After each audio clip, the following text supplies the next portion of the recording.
from 5% to 15%. That's a big jump. From the formula, we'd see that 100 times 1.15 raised to the first power is 115. That $15 we earned is 3 times as much as we'd have earned at 5%.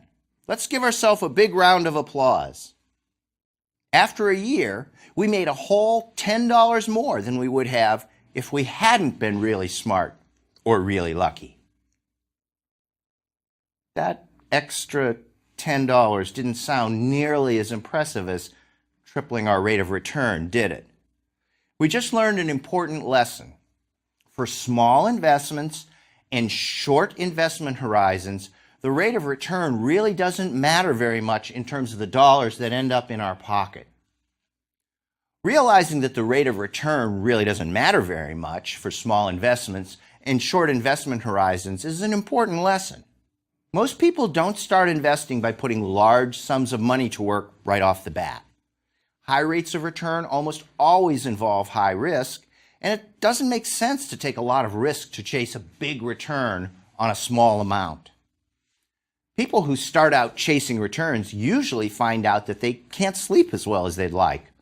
If you're like most people, then you're much more likely to put relatively small amounts to work initially. Before you chase big returns, think about how many dollars you're actually expecting to make. Instead of seeing what happens when we take risks to chase returns, let's see what happens if we double the amount of our investment to $200. Plugging the numbers into the formula, we get $210. We can also get the answer to this one if we just think about having 2 separate investments. We have our original investment of $100 that grew to $105 after 1 year at 5%, remember? Instead of thinking of a new $200 investment, we can think of a second investment, one that's identical to the original first one. The first $100 grew to $105, so the second identical investment of $100 at 5% for 1 year would also grow to $105. Those $205 outcomes total the same $210 we got when we used the formula directly. This example illustrates 2 points. First, we've learned that the more you invest, the more you'll have at the end of the investment, at least with a positive rate of return. That's so simple that lots of people don't bother acting on the message. Among the easiest ways to be sure you'll have more money later is to invest more now. The second point is that investments are additive. If you double your investment and keep everything else the same, then you'll double the money you'll have later. If you cut it in half, then you'll only have half as much. That makes sense. Remember it when you're investing. Whatever good you can do by investing, you'll double it if you can double your investment. Some of you might wonder what happens if you invest a more substantial amount.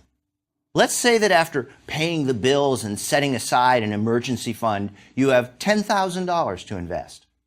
Say you decide to roll the dice and choose a higher risk investment that will pay off 15% over the next year, if things go well. Even with a pretty big investment, the lesson of short investment horizons and relatively small amounts comes into play. Even if things do go well and you do earn that 15%, you're only going to have earned $1,500 at the end of the year. You'll have made maybe $500 over a safer investment. Hey, I'm not going to scoff at an extra $500, but let's be realistic. That extra $500 isn't going to let you hobnob with the rich and famous. The question you need to ask yourself before you invest in that risky investment is whether or not it's worth the risk. Is the chance of hitting a home run on an investment over a short period of time worth it? Now let's see what happens when we vary the investment horizon. We've seen that at a rate of return of 5%, $100 turns into $105 in 1 year. Let's make this investment for 10 years instead of 1. From the formula, we'd see that 100 times 1.05 raised to the 10th power is $162.89. What happens if we let that investment ride for another 10 years, for a total of 20 years? What will we have if we let it ride for a total of 30 years? It turns